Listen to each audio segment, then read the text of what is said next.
여러분 안녕하십니까? 에듀센 조성선입니다.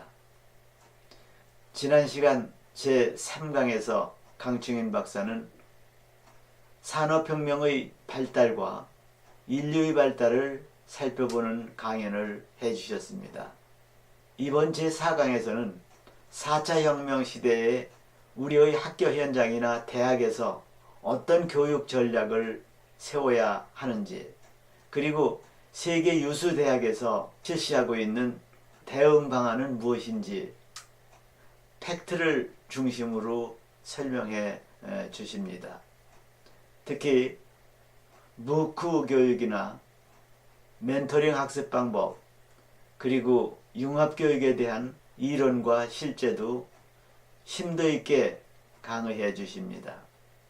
그럼 강충인 박사님의 제4강으로 4차 산업혁명 시대의 교육 전략에 대한 강의를 들으시겠습니다. 이건 어떻게 보면 엉뚱한 짓 하고 사고 친다고 그러잖아요. 그 사고하고 이 사고하고는 틀리죠. 근데 글자는 같잖아요. 글자만 같은 게 아니라 어떻게 보면 내용도 같아요. 사고 치는 놈이 엉뚱한 생각을 하거든요. 사고력이 뛰어나요, 그게. 근데 문제는 사고를 치고 지가 해결을 할 수 있느냐 없느냐의 그 차이점이라고 볼 수 있습니다. 이게 교육이에요. 그래서 미국은 이미 다 그렇게 하고, 미국은 미레놀마 대학은 바로 그런 대학으로 이게 후발 대학인데 미국의 최고의 대학, 명문 대학으로 부각됐어요. 취업률이 하버드나 스탠포드 대학보다 높습니다. 신설대학인데. 왜 어떻게 가느냐? 지금 제가 얘기했던 이런 시스템으로 다 가르쳐요. 그래서 이게 바로 이런 것을 가리키는, 그래서 우리는 제일 먼저 가리켜야 될 게 바로 올바른 인성교육이라는 것을 저는 주장합니다. 이건 세계적으로 미꾸라지 한 마리 되는 거 꼭 한국 사람만 있어요. 왜 그러냐? 한국 사람이 찬정성 DNA를 갖고 있어서 그래. 이건 유대인도 갖고 있지 않은 DNA 구조가 하나 있는 유전인자 속에 하나인데, 이 생명 외국의 학자들이 명명해 놓은 겁니다. 한국 사람이 유대인도 있지 않은 뛰어난 DNA가 있는데 뭐 이상하다라는 거예요. 그래서 찾아보니까 그걸 창조성 DNA라고 명령을 했어요. 생명공학자들이 외국에. 정식 명칭은 아닙니다. 아무튼 그런데 우리는 뭐요? 유대인보다 뛰어난 창조성 DNA를 갖고 있다는 걸 외국 학자들이 인정하는데 불구하고 우리 노벨상 하나도 안 나오잖아요. 그건 뭐냐? 이런 교육 프로세스가 잘못돼서 그래요. 이게 잘못돼서 그랬단 말이죠.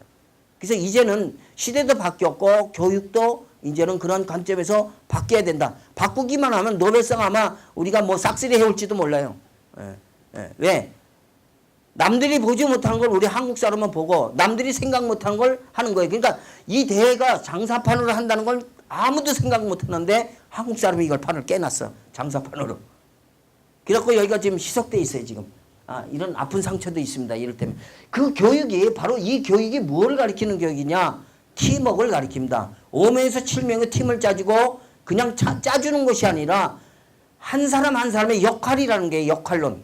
그런 뜻에서 이런 팀을 짜서 하더라고요. 피아노 4사람이 들어도 낑낑매죠. 그리고 잘못하면 다치죠. 2사람이 간단하게 들 수 있습니다. 신나게 하잖아요. 이렇게 가볍게. 어떤 무게가 됐든 간에 가볍게 움직일 수가 있고, 더 중요한 게 있는데 안전하다는 거죠. 안전하게 계단이고 뭐고 쉽게 끌고 올라갈 수가 있어요. 더 무거울 때는 어떻게 했냐? 이거 어마하게 무겁거든요. 이거 앰프라. 서로 상대편 거를 자기가 모으는 겁니다. 이게 나 중심이 아니라 타인 중심의 도구를 이용하는 거예요.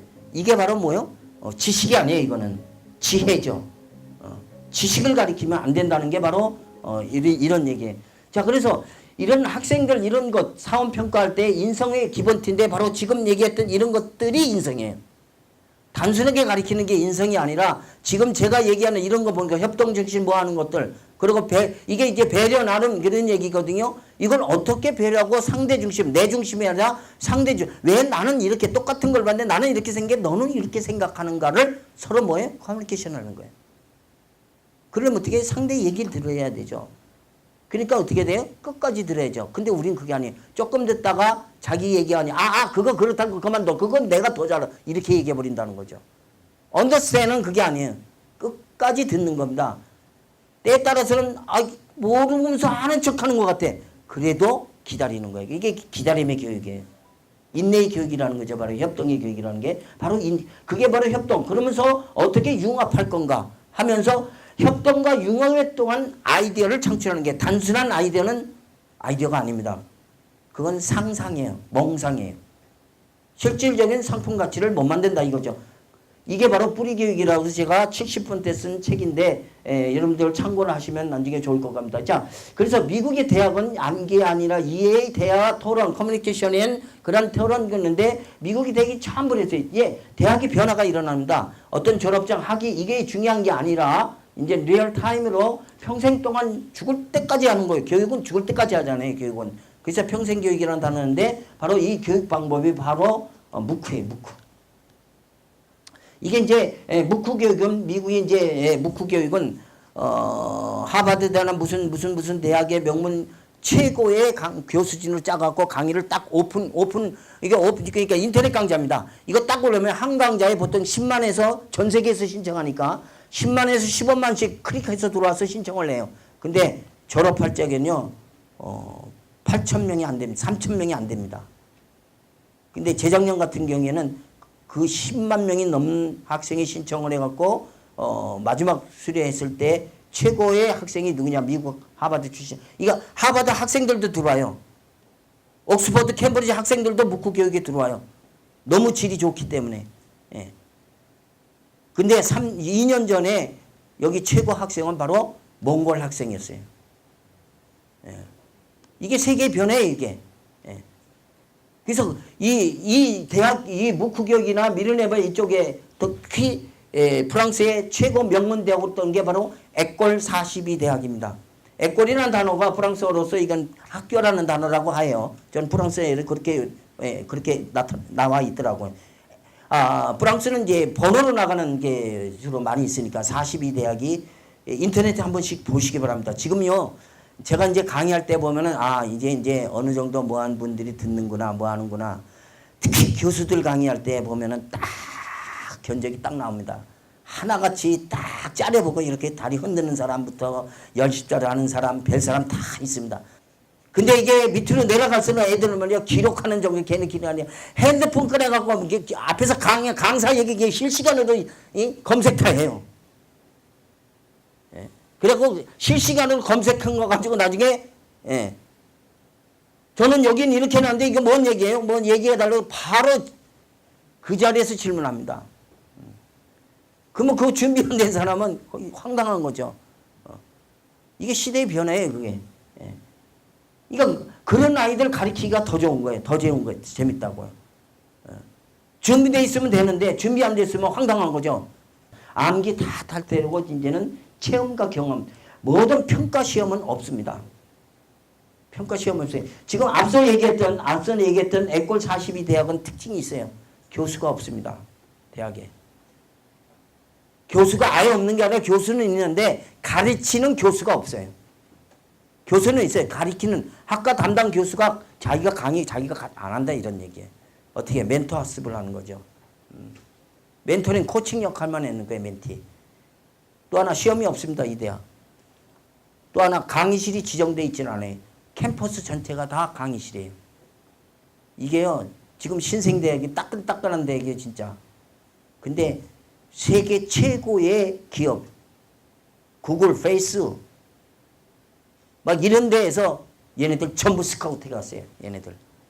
예, 그게 바로 프로젝트 수업이라는 겁니다. 바로 무크 이런 스탠퍼드 이런 대학 때는 프로젝트 수업. 이 프로젝트는 바로 융합교육이에요. 융합교육. 그게 바로 융합교육의 꽃이 바로 IP 인터넷이라는 지식이라는 게 인포메이션이 아니고 지식이라는 교육입니다.